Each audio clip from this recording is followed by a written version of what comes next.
Hi hello வணக்கம் மக்களே. School of business organisation Tiruvannamalai. இது நம்மளோட டிஜிட்டல் மார்க்கெட்டிங் கம்பெனி. வாட்ஸ்அப் நம்பருக்கு காண்டாக்ட் பண்ணுங்கள். ஒர்க் பண்ண இன்ட்ரெஸ்ட் இருக்காங்க. ஸ்கிப் பண்ணாதீங்க. பெரிய தொகை தினம் 300 ரூபாய் சம்பாதிக்க அரிய வாய்ப்பு. Instagram, Facebook பயன்படுத்த தெரிந்தால் போதும். Content post and content population மூலமா தினம் 300 ரூபாய் சம்பாதிக்கலாம். இந்த வேலை செய்ய 5 நிமிடம் போதும். Training support, group communication support, all language customer live chat support, முக்கியமா சொந்தமா ஒரு பிசினஸ் ஸ்டார்ட் பண்ற அளவுக்கு உங்களால கற்றுக்கொள்ள முடியும், சம்பாதிக்க முடியும். இந்த வேலை வாய்ப்பு வழங்குவது 5 வருடத்துக்கு மேல ரன் ஆகிட்டு இருக்க நம்ம தமிழ்நாட்டு company school of business organisation private limited. மேலும் விவரங்களுக்கு டிஸ்கிரிப்ஷன்ல கொடுத்திருக்க நம்பருக்கு வாட்ஸ்அப் பண்ணுங்க. என்ன சமையல் தானே பார்க்குறீங்க? வாங்க வீடியோக்குள்ளே போகலாம். நான் இப்போ என்ன குக் பண்ண போகிறேன் அப்படின்னா, நான் வந்து இப்போ பிரியாணி தாங்க மேக் பண்ண போகிறேன். அது என்ன பிரியாணி அப்படின்னா, வெஜிடேரியன்லேயே எல்லாருக்குமே ரொம்ப பிடிச்ச பிரியாணி தாங்க. அந்த பிரியாணி தான் நம்மளோட காளான் பிரியாணி. நான் இப்போ எப்படி செய்கிறேன்னு பார்க்கலாம் வாங்க. நீங்கள் இதில் ஏதாவது மாற்றமாக இந்த மாதிரி ஏதாவது செய்வோம், நீங்கள் இந்த மாதிரி ட்ரை பண்ணி பாருங்கன்னா கமெண்ட்டில் ஷேர் பண்ணுங்கள்.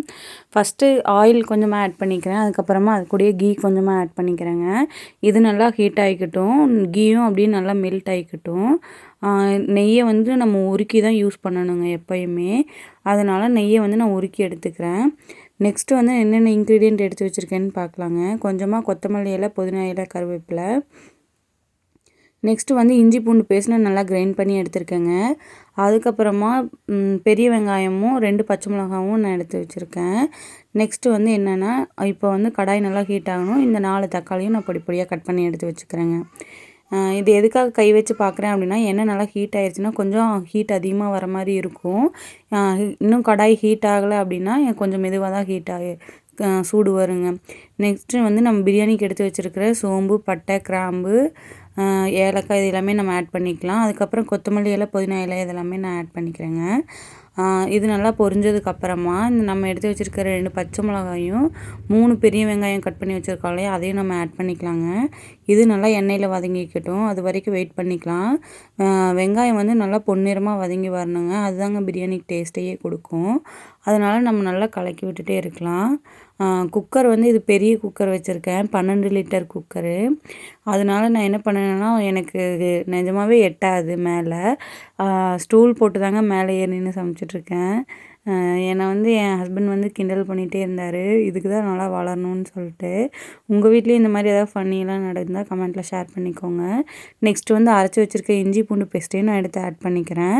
அது நல்லா எண்ணெய் வாசம் அந்த பச்சை வாசம் போனதுக்கப்புறமா எண்ணெய் நல்லா மிதங்கி வருங்க. அதுக்கப்புறம் தக்காளி நம்ம ஆட் பண்ணிக்கலாம். தக்காளி நல்லா வதங்கட்டும். அதுக்காக கல் உப்பு சேர்த்துக்கிறேன். நீங்கள் உப்பு தேவையான அளவு எடுத்துக்கோங்க. நான் வந்து வீட்டில் இருக்க அரிசி தான் எடுத்திருக்கேன். எந்த பாஸ்மதி ரைஸோ சீரக சம்பா ரைஸோ கிடையாதுங்க. நெக்ஸ்ட்டு கீ கொஞ்சமாக கம்மியாக இருக்க மாதிரி எனக்கு ஃபீல் ஆச்சு ஸ்மெல்லு. ஸோ அதனால் மறுபடியும் கொஞ்சம் கீ ஆட் பண்ணிக்கிறேன்.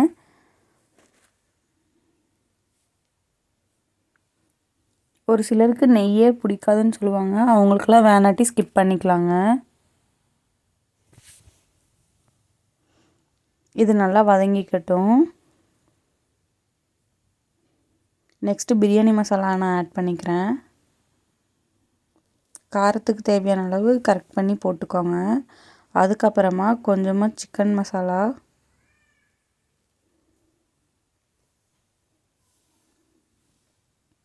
பிரியாணி மசாலா கொஞ்சம் அதிகமாகவே சேர்த்துக்கோங்க. டேஸ்ட் வைஸ் நல்லாயிருக்கும். ஏன்னா நம்ம மேக் பண்ணுறதே பிரியாணி தானே, அதனால தான் சொல்கிறேன். கொஞ்சமாக வரமிளகாத்தூள் ஆட் பண்ணிக்கோங்க. ஃப்ளேவருக்காக தான் வந்து நம்ம சிக்கன் மசாலா ஆட் பண்ணுறது. வேணும்னா ஆட் பண்ணிக்கலாம், வேணாட்டி ஸ்கிப் பண்ணிக்கோங்க. கொஞ்சமாக கரம் மசாலா ஆட் பண்ணிக்கிறேன். மசாலா பாருங்கள் நல்லா எண்ணெயில் வதங்கி எந்த அளவுக்கு இருக்குன்ட்டு பார்க்கும்போதே சாப்பிட்ற ஃபீல் வருது. அதுக்கப்புறமா தண்ணி ஊற்றிட்டு கொஞ்சம் நல்லா வேக வச்சுக்கலாம். அந்த மசாலாவை கொதித்து வரட்டும், அது வரைக்கும் வெயிட் பண்ணிக்கலாங்க. தண்ணி நிறையா ஊற்றிட வேணாம், சாப்பாடு குழஞ்ச மாதிரி ஆயிரும். அதனால் தண்ணி கம்மியாக ஊற்றி நல்லா சுண்டி வந்துடணும். அதுக்கப்புறமா தான் அடுத்த இன்க்ரீடியண்ட் ஆட் பண்ணணுங்க. காளான் வந்து நான் கொஞ்சம் பெருசாக இருக்கிறதெல்லாம் 2ஆக கட் பண்ணி எடுத்துருக்கேன். சிறுசாக இருக்கிறதெல்லாம் முழுசாகவே நான் ஆட் பண்ணிட்டேங்க. இப்போ காளானை வந்து நம்ம அதுக்குள்ளே ஆட் பண்ணிக்கலாங்க.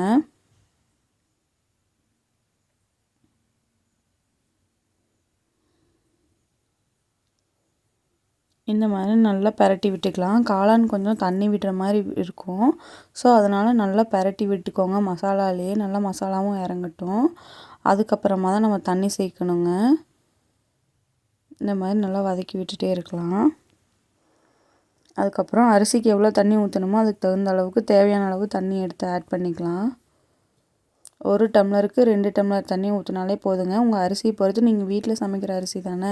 இந்த பாஸ்மதி ரைஸு சீரக சம்பா ரைஸுக்கு தான் வந்து நம்ம கரெக்டாக தண்ணி பார்த்து பார்த்து ஊற்றணும். வீட்டு ரைஸ்க்கு நம்ம எப்பயும் நார்மலாக யூஸ் பண்ணுற மாதிரியே நம்ம ஊற்றிக்கலாங்க. அவ்வளோதாங்க. உப்பு கரெக்டாக இருக்கான்னு செக் பண்ணிக்கோங்க. உப்பு கரெக்டாக இருந்ததுன்னா ஓகேங்க. நெக்ஸ்ட்டு தண்ணி லேசாக சூடானதுக்கப்புறமா அரிசியை உள்ளே ஆட் பண்ணிக்கலாம்.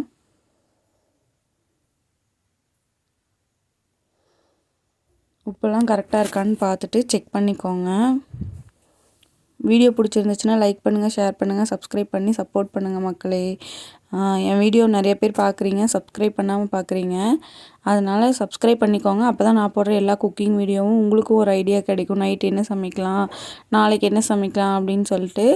ஸோ அதுக்காக என் சேனலை சப்ஸ்கிரைப் பண்ணி வச்சுக்கோங்க. அப்போ தான் நான் போடுற எல்லா வீடியோவும் உங்கள் நோட்டிஃபிகேஷனுக்கு வரும்.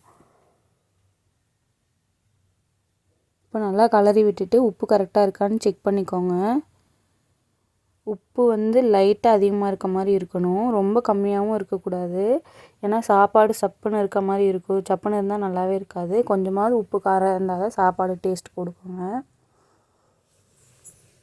குழந்தைக்கு சமைக்கிறவங்க மெயின் அது அதிகமாக காரம் கம்மியாக தான் போடுவாங்க. வீடியோ பிடிச்சிருந்தா லைக் பண்ணிடுங்க. தேங்க்யூ. பாய் பாய்.